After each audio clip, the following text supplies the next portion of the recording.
Hey, what's going on there, YouTube? I am back again today for another movie review for Men in Black International. Actually, one second. I need to do that one over again. Hold on. Now let's get this started the right way. Here we go. Movie review tonight. Men in Black International, as you see, got my nice Men in Black shades that they gave out tonight. And besides my shades being cool, I'm here to talk about the movie. And man, a lot to cover. I got a lot of notes for this movie, and I gotta say, just off break, like, it was better than I thought it was. I think maybe in a month or so, I'm really not gonna care about this movie at all. But I think the important thing that I got from out of this movie was that maybe this movie really wasn't for the adults. Sure, it had adult jokes that were only land for adults, but like, I kind of want to think that this movie is going to do for what this generation, for what the Men in Blacks did for us in our generation, coming off of the last one, Men in Black 3, which was in 2012. But important thing for anybody that's not familiar with the first trilogy of Men in Black movies is that this movie is not a reboot. If you watched any of the Men in Black, if you watched the cartoons back in I think 1997, you knew that there was different branches of Men in Black all over the world. And this one just happened to be Men in Black International, which their home base was in London. So Men in Black International, it stars Tessa Thompson, Chris Hemsworth, Rebecca Ferguson, Emma Thompson, and Liam Neeson. And Tessa Thompson plays Agent M, Chris Hemsworth Agent H. Rebecca Ferguson is RZA, who is a special alien guns dealer, yeah. Emma Thompson, Agent O. Liam Neeson, the High T. And then another set of people that is really important, that I got a lot of notes to talk about, is the Les twins. You may not be familiar with them, but they are two African-American dancers who've danced with some of the best artists all over the world, including Beyonce and so forth. And if I stand correct, this, I believe, is one of their first movies, or at least big budget movies, that I've seen them in. And it was very exciting as I'm looking this up really quick to see what else they've been in. Yeah, this is really one of their big first movies that they've been in. But they played a set of alien twins who were the bad guys in this movie. But let's get into some of my notes here. So one of the big things I noticed once this movie started was that this movie, which is a Sony project, is that they actually, I feel, are taking a page out of Disney's book, where they have these little cute aliens that they can sell for merch, sort of like the Pogs in Star Wars, sort of like how they do Baby Groot and stuff like that. There was a lot of those type of aliens in this movie. You automatically see one of the aliens in the beginning of the movie that enters Tessa Thompson's bedroom, where she then begins her addiction to want to be an alien. She wants to figure out more about the alien life, and ultimately she wants to join the Men in Black, as she witnessed the Men in Black visit her home as a child, where they used the neuralizer on her parents. And to me, I feel like she was out of range, but later on in the movie, she did mention that, like, how she wasn't affected. So like how she's just really, like, she was destined to have this job because she was immune to a neuralizer. Well, maybe it was just something that she just said to try to get during her interview and getting the job. But let's see. But yeah, apparently she's just had this addiction as a child and growing up in her youth of trying to figure out and tracking tracking the alien life.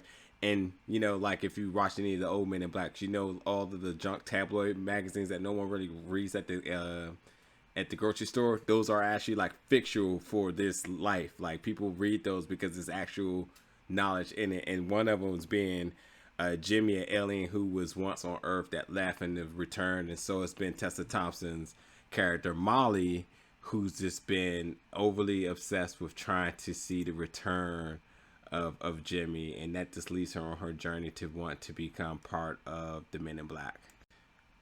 So her journey takes her into discovering some things, blah blah blah blah blah. And she's like really covert in some of the stuff she does. She ends up finding a breach, a secret barrier where some of the Men in Black was doing, well was doing this, a spy job, whatever it may be. It was just doing some job. She ended up finding it out, and she had a taxi cab follow them back to the headquarters. And then when she got out the car, she was already dressed in her suit. She was ready to go. I thought it was really cool. Like, she had like a really covert plan to breach the Men in Black headquarters, and that's just when all the magic really starts to begin. So at this point now, this is when she ends up being, they end up discovering that she was an intruder, but instead they interrogate her, and her interrogation, which they called was an interrogation, ended up becoming an interview for her because she decided to list that she was qualified for this job. She felt like she was destined to be here for all the reasons, like I said, like I said earlier. She said, like, ever since she's seen the Men in Black take her or neuralize her parents, she just wanted to find out who they were, and she was one of the first people to say they found the Men in Black, and no one's ever said that, but she did. And like, the interview process was really funny. Again, the interview was between Agent M, again, who's by Tessa Thompson's character, and Emma Thompson, who I just spoke about earlier this week in the movie Late Night, who plays Agent O. And literally, there's not a lot of Agent O, Emma Thompson's character, in this movie at all. But this scene right here, the interview scene between the two of them, is absolutely magical. And I laughed from the minute they started the dialogue between each other. There was even a point where they put emphasis on the fact that this called Men in Black, and Agent M was like, Men in Black, and then Agent O was pretty much like, yeah, you don't want to go down that road. I've already tried my hand. You don't want to start that convo. But this movie did a couple of cool things too. Now, if you're a fan of the Star Trek series, the latest Star Trek trilogy, the alien human interaction is very similar to that sort. As far as like relationships and just all that other types of stuff is pretty much on par with that. Ultimately, this becomes Tessa Thompson character Agent M gets the role to be a preliminary Men in Black, or what am I trying to say? She gets to be on probationary Men in Black agent. So it's basically like her first day. They decide that they want to send her to London because there seems to be something just not right there. So it's like her first day at school, and you see a lot of the first day feels. She's walking around for a book bag, observing, trying to see what's all going on. At the same time, you're seeing so much cool tech that's going around, and it's really cool. Like, for instance, there's a train that takes them from New York to Paris within like minutes, which is like really cool. At the same time too, while this is happening, they're showing screens of other humans that are basically in cloak of being aliens, and one person they show is Childish Gambino, and they're just like, oh yeah, that one's obvious. Everyone knows like he's an alien. So Childish Gambino and Donald Glover, if anybody's not familiar with that. But again, this is the part where we do get introduced to the Les twins, which was really cool. Again, they play the villains. They were one of the villains within this movie, or we'll just say they're the villains in this movie. Alien life form that comes to Earth. They end up taking the form of one guy, end up splitting them to two, thus being the twins. And the thing is, with them not having a real acting career, they kept them super safe in this movie. Like, I think maybe 1 to 2 lines in this entire movie, but yet they spotlighted the things they're good at. They gave them a scene in the club where they were basically kind of dancing, trying to fit in, and I thought it was good because obviously they don't have any experience. So I think to keep them safe, to give them less lines, give them in roles and put them in positions that, should work for them. I think they did a really good job. They actually, to me, like a lot of the stuff they did, they felt like Mr. Smith from The Matrix. Like a lot of the movements they gave him, and just like the menacing feel when he was around, minus the dialogue. I thought that was really good how they handled them. Meanwhile, in the London big meeting room, you do get to see a lot of the top agents as they're getting ready to. They're speaking about a plan they want to do. Chris Hemsworth character is considered who he is, Agent H, is considered the best agent they have at the London headquarters. At some point, they even feels like he's going to be the predecessor for the High T. So he's just highly regarded and well respected. Really, very handsome. Where all the other agents and stuff really idolize him, and even the alien life forms that's at the MIB headquarters is very much attracted to him. So he's just that guy. He's the token guy. And then at a point too, it really does get to him because he had already saved the Earth, as you see in one of the paintings on the wall in the meeting room, a paintings of his character and Liam Neeson's character, the High T, as they saved the planet one time from an alien race, the Hive. Also, notably next to that poster is an Easter egg. Not poster of that painting is an Easter egg because that is a painting of two agents you might have seen from another movie, and Will Smith character and Tommy Lee Jones character, as you see them facing that one iconic alien that they fought, I believe, in Men in Black 1 or 2. I can't remember. I think it's 2, but you do see that they don't give you much focal time on it, but there's one particular scene where you do get a really good look, and I'm about with like 85% confidence that that's what that painting was. So Tessa Thompson's character, again, Agent M, because she discovers that Agent H is the best agent within the whole London location, that she, being the kid on her first day, she wants to learn from the best. So she automatically, maybe even the attraction too, it's hard to tell, but she decides that if she's going to be the best, she needs to learn from the best. So she quickly approaches him and says, hey, what's up? I'm here. And he's like, no, not at all. But, and eventually she convinces him. And thus they go out to start their first mission. They do some reconnaissance in the club. This is where you get to see a lot of their chemistry and dialogues together. And that's where you really see the pure magic between the two of them. The same type of magic you got with them in Thor Ragnarok together. You're starting to see that again, as they are really great together on the screen. And again, we're in the club, so this is again another part where the Les twins are there, and you get to see them and their element dancing, and you see some of the effects that's moving with them. Again, it feels a lot Matrix-like because of some of the animations that's will fit, but it's really cool. And I think this is about 40 minutes into the movie, and then you really get a really good feel of what this movie is going to be. Again, you get tons of cool tech and gadgets and all types of little things, as you expect with this movie. But towards this point in the movie, you get to understand more about the plot, the different alien races, and pretty much why there's a need for certain actions to take place in this movie. The one thing that is really funny about this movie, and it's kind of funny because it's like, it reminds me of a child, is that the one thing when you think about Men in Black, you think about the neuralizer, the thing, if you're not sure, the thing that you click and it wipes out everybody's memory. Now, maybe for me as a child, I was just obsessed with it a lot, and I feel like the movie didn't play to it so much, but God, did this movie, every single chance it got, every single opportunity that was arrived, Tessa Thompson, obviously just being the new kid on the block, first day of work, all she talks about is the neuralizer. The neuralizer. And it's just every other second that you get a chance, someone's like, oh, don't hit me with the neuralizer. It's like, oh, just pull out the neuralizer. Just use the neuralizer. And I thought it was just like really funny to that sort for them to mention it in such high regard as many times as they had.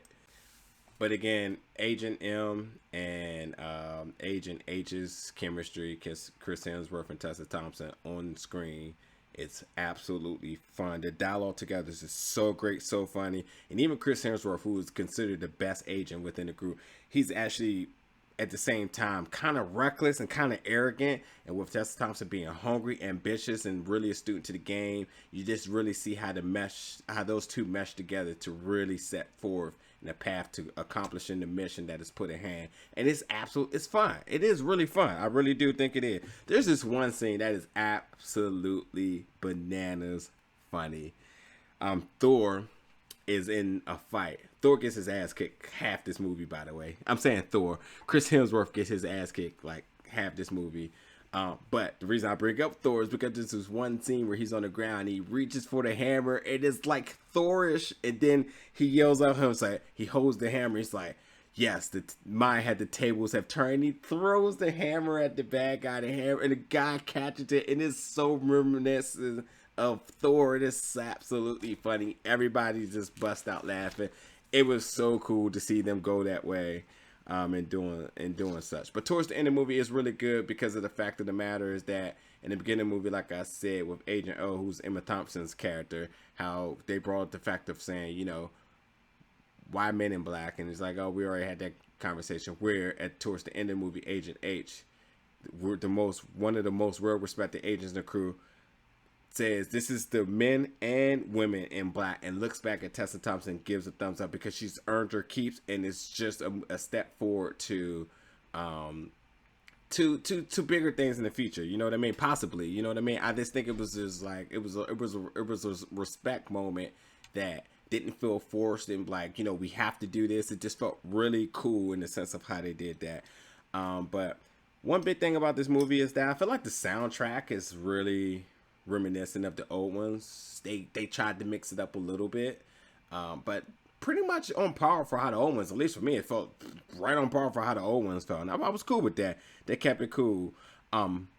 There's an alien, Pawnee, who becomes a servant to the queen, and the queen being Agent M because of some things that happen in it. He's another one of those type of Disney product placement things that Sony decides to do. Really funny, and you know what? I need to look this up real quick because the voice acting by him is so good. Oh, yes. Okay.